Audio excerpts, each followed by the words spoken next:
তো প্রিয় দর্শক, আমি আজকে আপনাকে রান্নার ভিডিওটা দেখাম।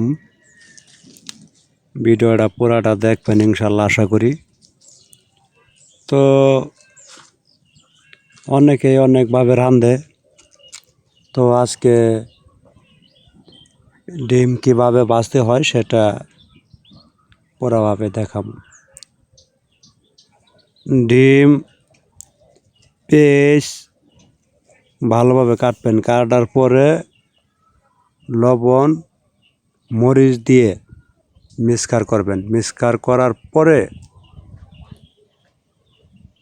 ডিম ভাঙবেন। ডিম ভাঙার পরে সুন্দর করে ভালোভাবে মিক্সচার করবেন। ডিম যথেষ্ট মিক্সচার করে ভালোভাবে যত মিক্সচার হয় সেভাবে লবণ মরিচ দিয়ে সব কিছু ঠিক আছে কিনা দেখবেন। সুন্দরভাবে মিক্সচার করার পরে আপনি ওই নড়া দিবেন চুলা। নড়া দেওয়ার পরে আগে তেল দিবেন। তেল দিয়ে মোটামুটি তেল গরম হওয়ার পরে আপনার ডিম ভাজা কিভাবে হয় দেখেন। এইভাবে ডিম ভাজতে হয়।